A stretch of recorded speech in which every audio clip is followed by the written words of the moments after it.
दोस्तों, तो फाइनली हम घर के घर पे आ गए हैं।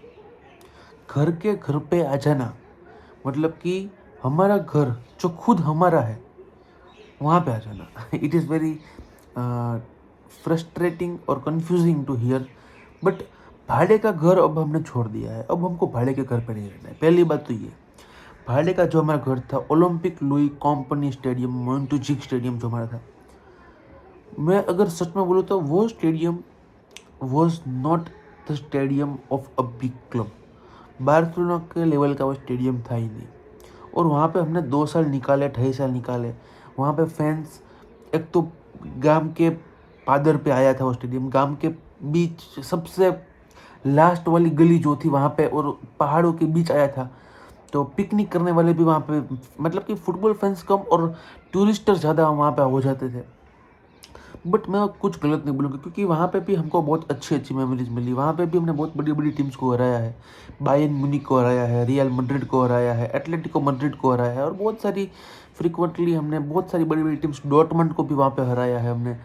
और अगर मुझे याद है तो इंटर मिलान के साथ हमने ड्रॉ भी, मतलब कि बहुत सारी अच्छी अच्छी मैचेस हमने वहाँ पे खेली है। तो मैं, ऐसा कोई दुश्मनी नहीं है, और मैं दुश्मनी रखूँ भी क्यों।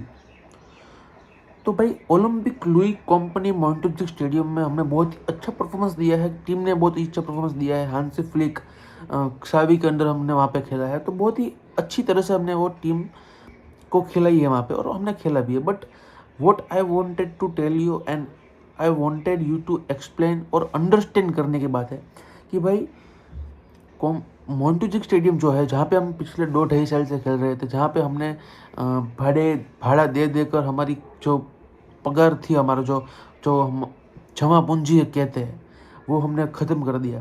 क्योंकि भाई एक तो कैंप नु हमारा रिनोवेट हो रहा है, उसको पैसे देने हैं। क्योंकि भाई रिनोवेट ऐसे तो कोई हमारा फूफा का बच्चा तो नहीं है जो रिनोवेट कर देगा हमको। तो वहाँ पे भी हमको रिनोवेट करने के पैसे देने थे।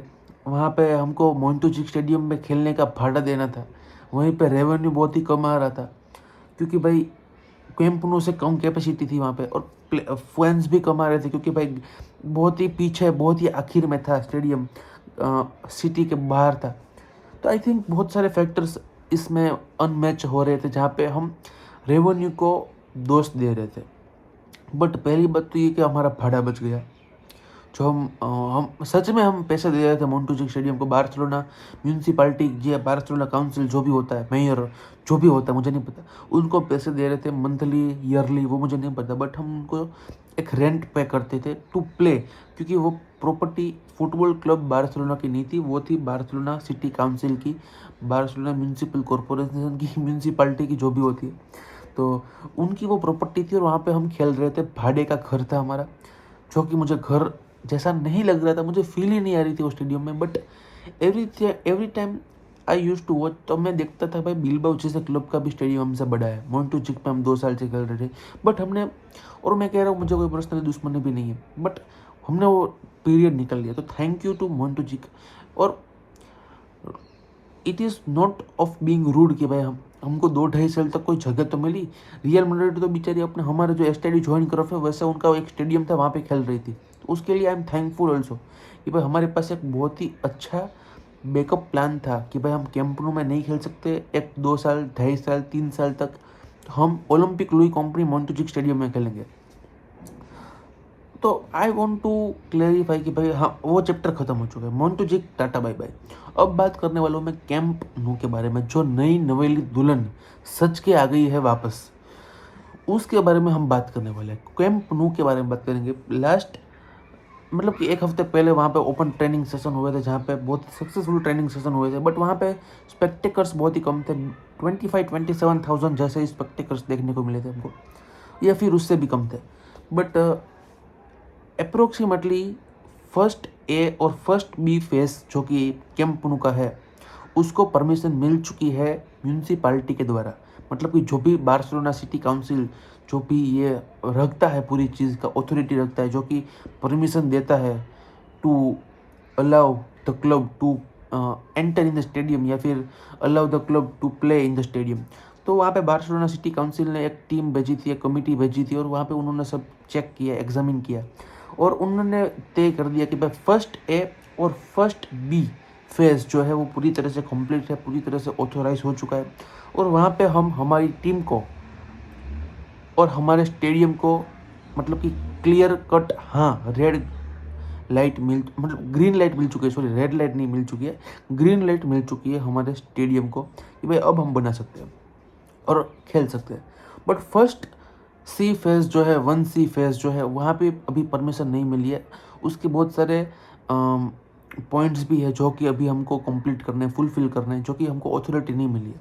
तो अभी जो कि हम शनिवार को देर रात को मैच खेलने वाले हैं एथलेटिको बिल्बाओ के सामने, एथलेटिक क्लब बिल्बाओ के सामने, वहाँ पे हमको कैपेसिटी मिलेगी 45,400 स्पेक्टेकल्स की।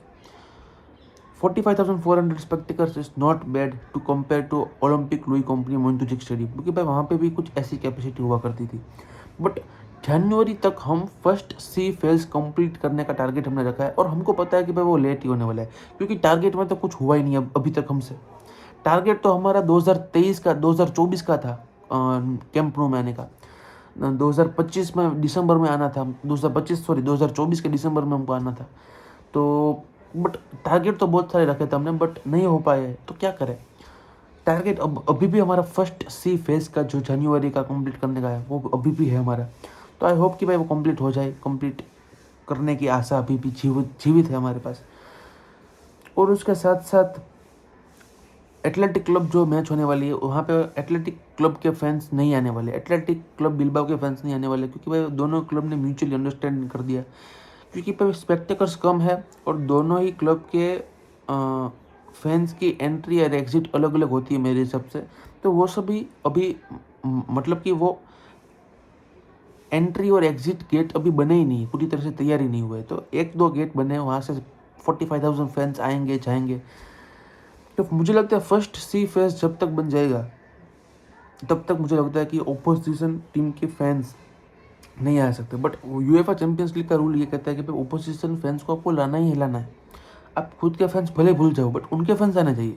तो वहाँ पे उनकी परमिशन भी हमको मिलनी बाकी है, तो वहाँ पे हम चेंजेस कर सकते हैं थोड़ा बहुत।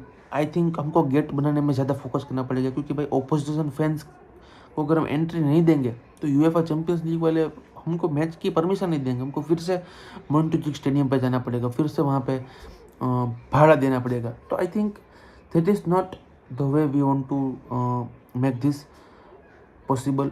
तो आई थिंक हमको थोड़ा प्रैक्टिकल और थोड़ा फास्ट होना पड़ेगा इस चीज़ के बारे में।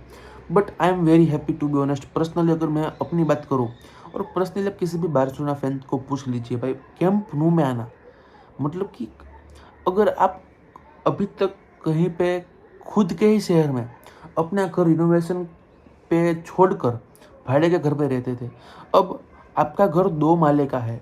अगर आपका घर पहला माला बन चुका है, ग्राउंड फ्लोर जो अगर बन चुका है, तो आप भाड़े का घर छोड़ के वहाँ पे रहने आने ही वाले हो, क्योंकि भाई घर इस घर, टेम्पल कहते हैं उसको। दूसरा माल बनने वाला होगा तब बनेगा, हमको दूसरे माले पे नहीं रहना, हम ग्राउंड फ्लोर पे रह लेंगे, ऐसा सोचकर आप आ जाओगे आपके घर पे। Same is with Camp Nou. Camp Nou भी नहीं बन चुका है, कैंप नो को बनने में अभी भी मिनिमम 1 साल लगेगा, पूरा बनने में 1 साल लगेगा। जब 105,000 स्पेक्टेकल्स आपको देखने को मिलेंगे तब उसके लिए 1 साल लगेगा, पूरा का पूरा 1 साल। बट तब तक आपको एक मतलब कि 45,400 spectacles is not a bad thing. उसके बाद 60,000 प्लस स्पेक्टेकल्स आ जाएंगे जब फर्स्ट सी का फेज खत्म हो जाएगा। मतलब कि 6 महीने के अंदर आप 60,000 फैंस को अपने स्टेडियम में ला सकते हो। That is a very good thing. और आपका स्टेडियम अभी भी पूरा नहीं हुआ है, नॉट कम्प्लीटेड फुल्ली। तो भाई ये बहुत ही अच्छी बात है, बहुत ही प्यारी बात है। तो अगर आप इस तड़के के अंदर थोड़ा और मसाला डाल लो, एक आध 2 प्लेयर अच्छे ट्रांसफर विंडो में से कहीं से चुरा लो, लियोनेल मेसी को फ्री में ला लो। भाई लियोनेल मेसी फ्री में आने के लिए तैयार है, तो भाई मज़ा आ जाए। मुझे ऐसा लग रहा है कि भाई जॉन लापोर्टा के सामने जो बंदा विक्टर फॉन्ट करके या फिर ऐसा कुछ नाम है जो कि प्रेसिडेंसी कैंडिडेट में है, वो बंदा बार बार लियोनेल मेसी का नाम ला रहा है कि भाई लियोनेल मेसी आना चाहिए। आई थिंक अगर वो कर सकता है, मिलते हैं नेक्स्ट वीडियो में, तब तक टेक केयर।